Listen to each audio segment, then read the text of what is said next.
Can you promise me it won't get, like, messed up? Taliban can't touch this. If you ever catch me in some sort of, like, dopey group therapy, you have permission to kill me. So we're all here? Who wants to start? My name is Merit, deployed to Afghanistan in 2016. Okay. Aren't we better than this? Than this woe is me? Ouchie, my feelings. Let's get out of here. Be quiet. Merit. Everything okay? I'm sorry. I'm sorry. Grandpa, I've been dealing with some things. That's what a soldier does. You suck it up.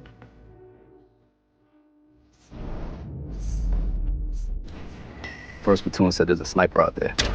You think I'm scared? Where are you going? Zoe! You can't tell anyone. Burl. Damn, what a name. Don't say that. What?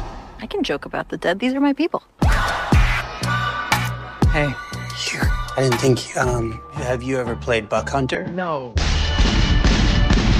That's a new record. Well, damn.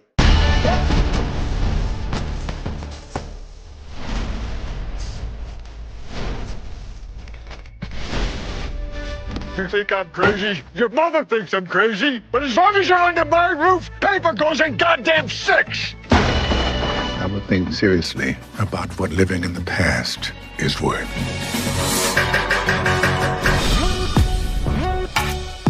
Why would you re-enlist? The world is not my oyster. You think the world is my oyster? I'm a black woman in America. With a lake house. It's my grandparents' lake house. It is. Oh, shut up.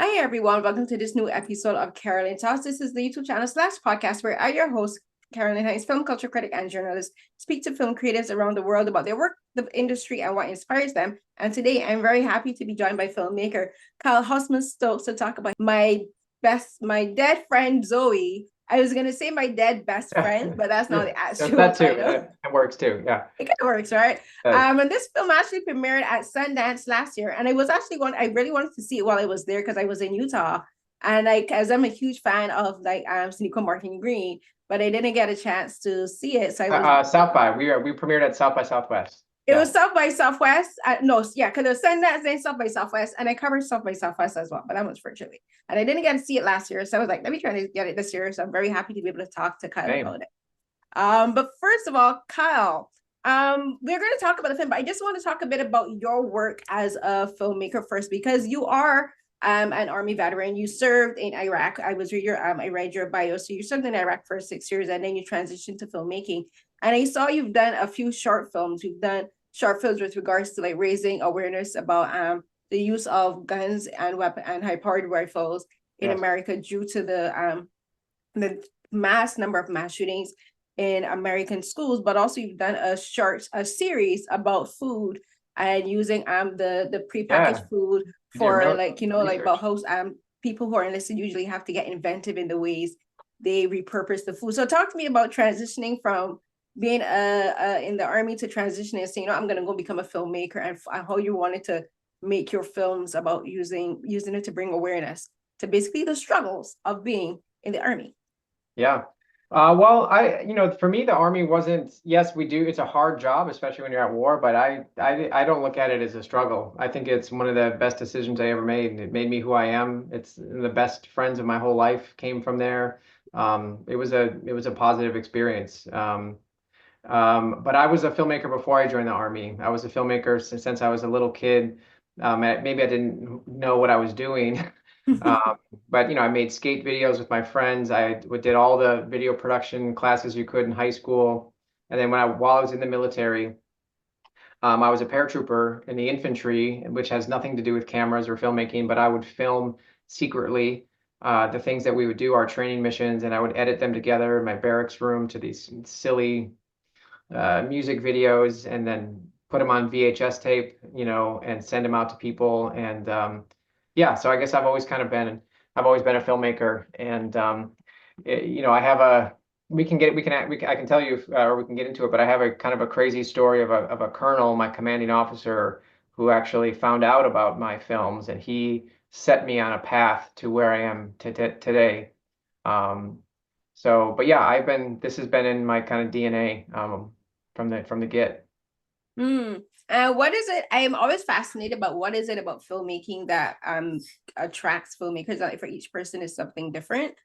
So for you, what is it? Like you said, like you began like when you were much younger. Like you mentioned skate videos, and I could just think about like being a kid in the 90s, where like you would have had a camcorder, going out to the skate park, going around following the guys on their skateboards and everything.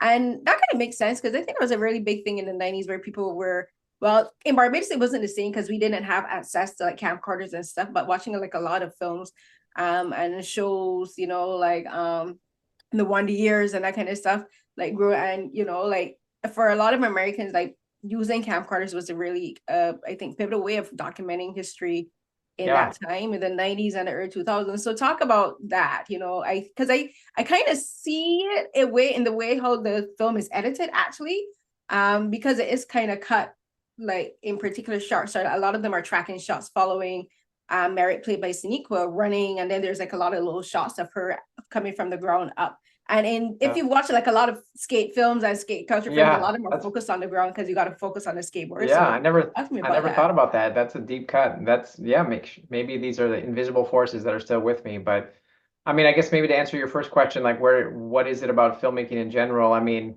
a lot of things, but a very tangible, tiny one, because I know you said you like details. You know how you get the chills when you watch a film, when it just hits you and you get the tingles? Like that.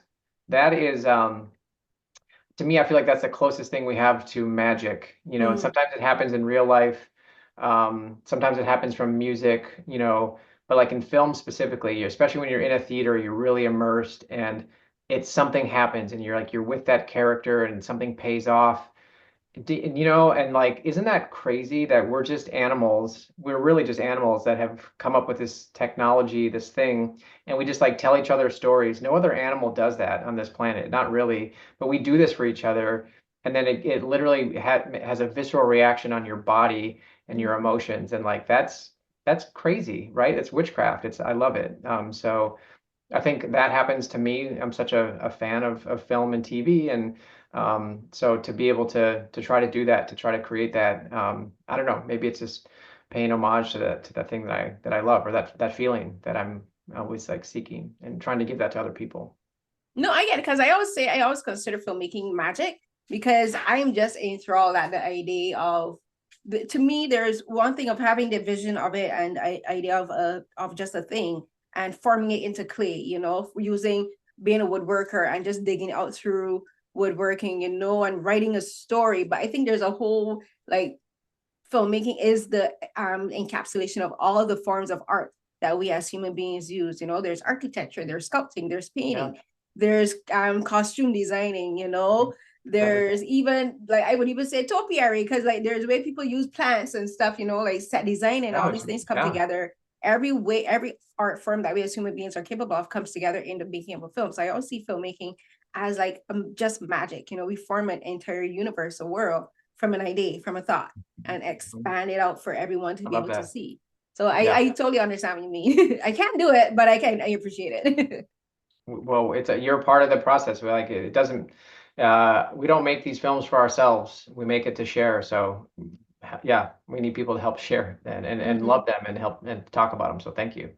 No, you're welcome, man. I really appreciate it. I'm always like fascinated. I always tell people like, what about films you don't like? I'm like, even for films that I don't like, I still appreciate the effort that goes into it. I appreciate that, you know? Especially if you've never made a film. I tell people, it's like, go try to make even a short one, and then you will forever appreciate films. It's okay to not like a film. They're not. It's hard. It's not for everybody, but yeah. But you can also appreciate the process and the people that poured their blood, sweat, and tears into it.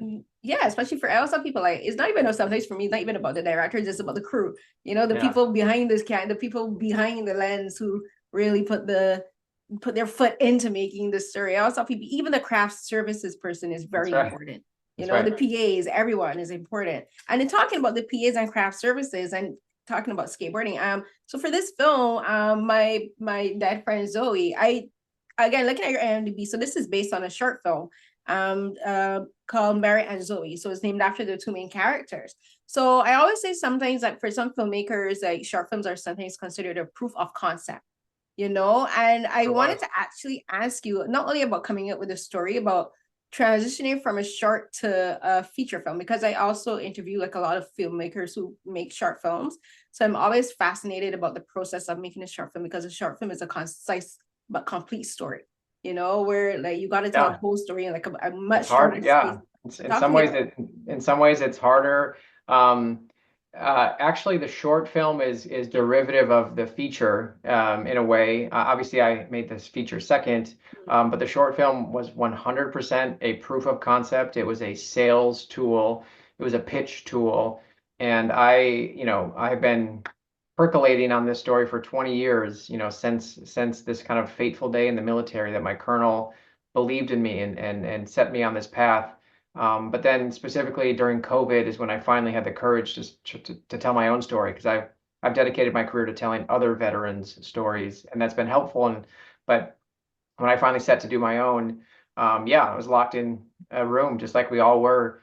And it was like 2 years of writing it, rewriting it, workshopping it, getting all the feedback I could from all, the smartest people I could find, my peers out here in Los Angeles. And then eventually, after many fits and starts, I decided it was kind of like a Hail Mary. I had to push all the chips in, and I spent my own money, which you're not supposed to do, but I saved money when I was in war. In Iraq, I made like $60,000 for or risking your life, and you don't spend money when you're in war. And so I had this money that I had saved from the Army, and I put it into a short film, and that short is why I'm here for the feature. I made it. I knew it was going to be my final thing. I threw myself a premiere here in Los Angeles at the Hollywood American Legion, invited the whole cast and crew. Everybody who was a part of the short knew that it was a proof of concept. They knew that we were going to use it to try to get big names and a big production company. So everybody was supportive of that. And there was a person there in the audience. His name was Richard. And he was really moved by the film. And then he connected me to the production company, Legion M. And because I was so ready, because I had the script and the deck and everything, we were able to just launch right into it. So it doesn't always work, but it worked in this case. And you gotta create your own luck, basically. Yeah, short films are a completely different beast. And for me, I have a special place in my heart for short films, because I just think of them as just like, I said filmmaking is magic, but I also like see short films as just like you use the word alchemy, and it kind of is like that, because like you got to just tell this whole story, get the audience just like that, and you got like 15 minutes to do it, Yeah. But and you got to do the feature. So talk to me about the main differences. So for the short film, the character of Merit is played by Morgan Dixon, and Zoe is played by Haskiri Velasquez. And for the feature, Merit is played by Sonequa Morgan Green, and Zoe is played by Natalie Morales. Can you talk a bit about just like, I think I do want to, because I want to highlight to give people a chance to know who the actresses are from the short film. Just talk about casting the Morgan and Haskiri and what you saw in them for Merit and Zoe versus how you saw the characters as a feature. Because for a feature, because you have so much more time to tell a story, you're going to be looking for something slightly different from the actresses, especially because I believe you aged them up, right? Because they're older. So like you're going to be able to tell a much more mature story with a much more mature cast. Right. Thank you for that question. And I just give me the opportunity to talk about Morgan Haskiri, because I love them so much, and they are such a part of how we all got to be here. With like I said, I had written the feature, and it's like, okay, now we're going to do the short. It's not just a scene from and people can watch it on the internet. It's called Merit and Zoe or Merit X Zoe, and it's not just a scene from the feature. I worked hard to tell it's about 14 minutes long, and how can I communicate a couple big things: a relationship between two soldiers. It's the tone, the dark comedy of it, the fact that it's not going to be like it's not a typical war film. The magical realism of it. This person's not there, and that's fine, and moving on, and they have this relationship still, and so that was the goal. Yeah, they auditioned Haskiri and Morgan. I used my casting director, Jamie Castro. We were looking for people who could embody soldiers, you know, because they have to play soldiers, but then also veterans. So they both have just such this emotional depth. I knew that Merit, you know, whether played by Morgan or Sonequa, needed to be somebody that has like that, you know, gravitas, like that depth. And they both do. And then for also like Merit is myself. Is it, you know, the story is so autobiographical, but she's also based on so many women that I met in a mental health campaign I did for the VA. And one woman in particular is kind of like Merit is an amalgamation of me and her. And we have so many similarities in our story. And then Zoe is based on my dead friend Ramirez. And for that role in particular, it's somebody has to be funny. You know, they got to have that funny. They got to have kind of like that fuck you attitude a little bit rock and roll. And Haskiri has it. Haskiri's, I mean, well known. She's the lead on Saved by the Bell, on the reboot of Saved by the Bell. She's like the new Zach Morris. You know, that she can call timeout on the whole TV show, and everybody freezes. And she just had like that edge. And then same for Natalie Morales, who plays her in the feature, just somebody that can be that ride or die friend, but can also be a little bit toxic at times. So yeah, I think all four of those women did such an incredible job at the different levels of the project. And you talk about, and the film is a dark comedy, and the thing is like a lot of the dark comedy, the comedy itself comes in, as you said, like Zoe's the person who says like fucking and tells basically says the things that Merit doesn't want to say. And the thing is even though Zoe is an entirely different person, when, you know, like I also kind of saw her as she's like Merit's conscience. Yes. The voice that she doesn't want to say, you know, like her innermost thoughts. That's the side of Merit where Merit is, so she wants to be the perfect daughter, she wants to be the perfect soldier, she wants to be the perfect friend. And so because she has all of this sense of not pretension but pretense, you know, she wants to perform this very particular script. Yes, good call. There's so many things she wants to say, but she doesn't say them. And so she imagines it coming from Zoe, because that's who Zoe was when they were together in Afghanistan. But talk to me about just creating that aspect of Zoe as a character, because Zoe, she's herself as a separate character, but she also works as the voice in Merit's head when she's like saying, you know, I want to say the things I want to say, but I'm going to keep my mouth shut. And Zoe's like, I'm going to say for you. Yeah, I mean, you nailed it. You're very intuitive. You know, I actually, I mean, I have my ideas about what Zoe is and what that meant to me. I didn't literally see my dead buddy like in the way that Zoe is in the film. You know, if I did, that would be troubling. That's like schizophrenia, right? Which is a real thing. You know, somebody in my family has that. But I thought it would be a good device for basically a manifestation of survivor's guilt, because it felt like my survivor's guilt followed me everywhere and was that voice in my head. Natalie, in her interviews, she refers to Zoe as a guilt demon. You know, and look, we can all relate to that. You don't have to have worn a uniform or served.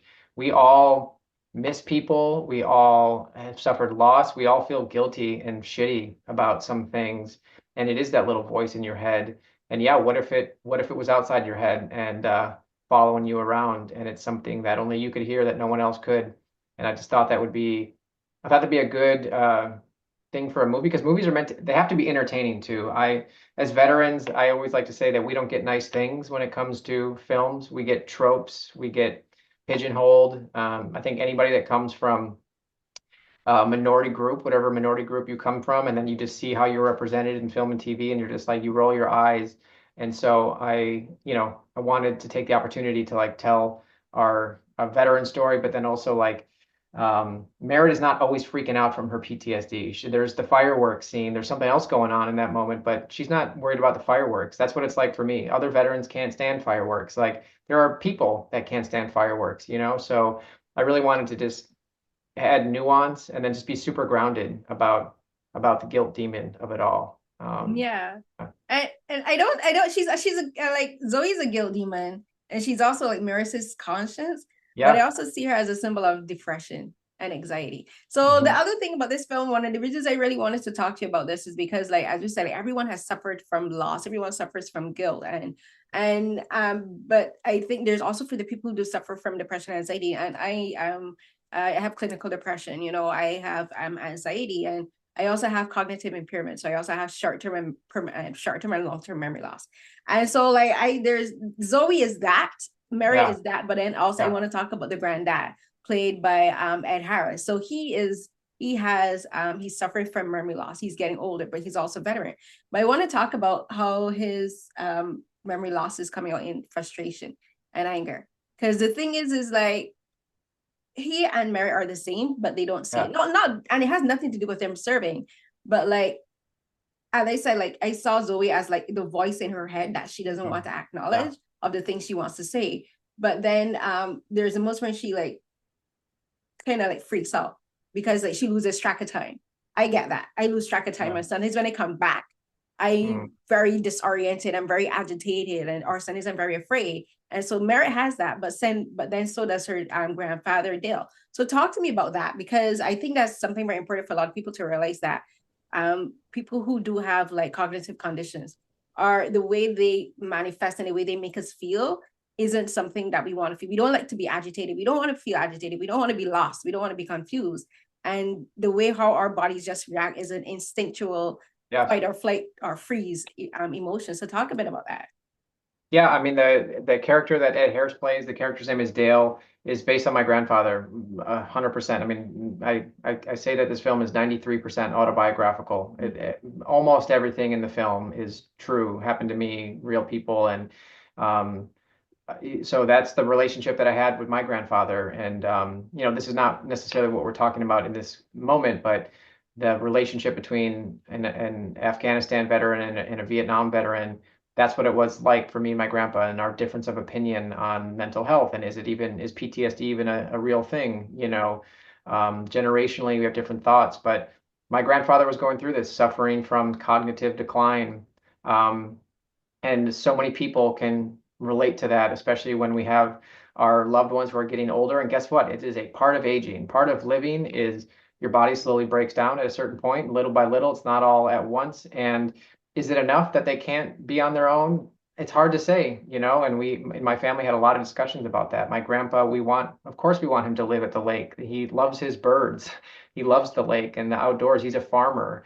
He's a tree farmer, my grandfather. He's still alive now. And but yes, he had cognitive decline. And so that's a really hard thing for our family. And to eventually, you know, do you take somebody away from the thing that they love because you think they might be a danger to themselves? And also, I have to give credit to my cinematographer, Matt. He lent some very personal things from his own life and his own family to that. And that's the other beautiful thing about this film and any film, as long as you're willing to be collaborative and keep the windows open, as I like to say, because Matt had very direct experiences with that I just totally put in the film on set. It wasn't even written. You know, there's a scene where it's the middle of the night and Merit witnesses something that her grandfather's doing.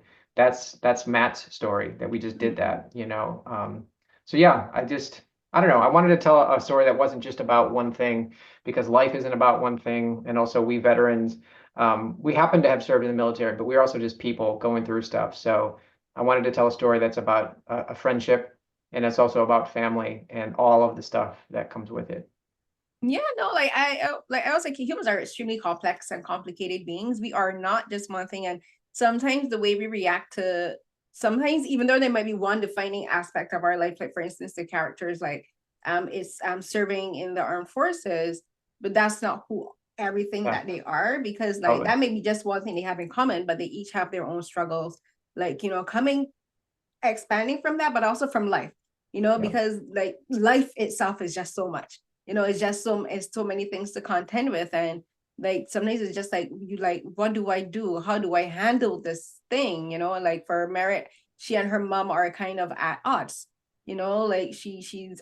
and I wanted to, and I have time for one last question, so I want to ask you about that because her mom, I love Gloria Ruben. When I I saw love this Gloria Gloria Ruben. Ruben, I was like, oh my gosh, yes. She's the most beautiful person ever. Yeah. Right. And so talk to me about the relationships, because something that Zoe keeps harping on Merit is the relationship. She thinks that Merit has like the perfect family, you know, the perfect background. And like Zoe clearly has this, she has this sense of resentment, and also like she nips at Merit constantly about it. And it's like she resents that what she believes about Merit's childhood.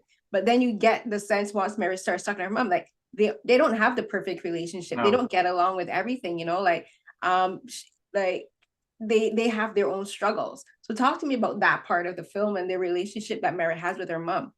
Thank you, Carolyn, for that question. I haven't gotten to talk a lot about that character, Chris, and she's such a part of the story as well. And so she, like I said, this film is autobiographical. So that is my mother, and her relationship with, yeah, her father, which is my grandfather. And it's like that thing where you love your parents and you want the best for them, and then you are also kind of fighting with your offspring, you know, that has their own ideas about the world. And so you think about Gloria Ruben's character, she is a person who was caught in a family of veterans. Her father served in the military in Vietnam in a war. Her daughter served in the military in Afghanistan. She did not, and she's in the middle. And these two people, when the film opens, they are not speaking to each other. They have not seen each other. There is something going on there. And they are both content to just be stubborn as us veterans, or just Merritt and Dale are just independent people too. Like they're going to be fine no matter what, and from their perspective. And Chris has to be the conduit. You know, she has to be the catalyst to you know, not necessarily bring them together, but to help them transition out of the stuff that they're going through. So it was a lot, and that's what I just love about Gloria too, because she's so like warm and gentle, but also like, you know, Chris is like a businesswoman that's traveling all over the world. And I like how I almost see her as Merritt's sergeant in the family. It's like, you got to do this, Merritt. You got to do this. I'm not going to leave you be. I'm not going to let you just sit in your little apartment and live this isolated life. Like you are going to help me. You are a part of this family. And I just think that's an obligation that a lot of parents, specifically women and mothers, have to take on. So she was perfect for it. Yeah, no, she was. And I kind of found it funny that that scene where she finally does put her foot down and say, "You're going to do this," happens at a scene where Merit is sitting at a table, and she has like, I don't know what it looks like, some kind of remote control, and it's picked apart. And she has the cloths there that used to clean it and everything. And it's like she's always trying to fix things, but she can't. Yeah, it's an engine. It's an engine. It's a transmission. But yeah, Merritt is a gearhead. Merritt is a mechanic in the military, and just like we all do, we got a lot of advice for other people. We got a lot of efforts that we can do this or that when it's not just the thing that we need to do. So yes, you're very intuitive. You're clearly a film lover and observer of film language. So yes, that is Merritt trying to fix things that she can touch with her hands, but she's trying to, but she can't do it to herself. Not yet. Well, it kind of makes sense because an engine has components, you know, it's A plus B plus C plus C, and it equals a whole. But our brains, our hearts, our emotions have infinite levels to them, you know. So she's like, how do she's like, I can't fix myself because I don't fully understand myself. I can't pick myself apart, you know. So I kind of saw it as that. So when that scene happened and her mom calls, I was like, it's finally where we get to see the mom, but it's also like, I kind of saw it as Merit theoretically is laid open.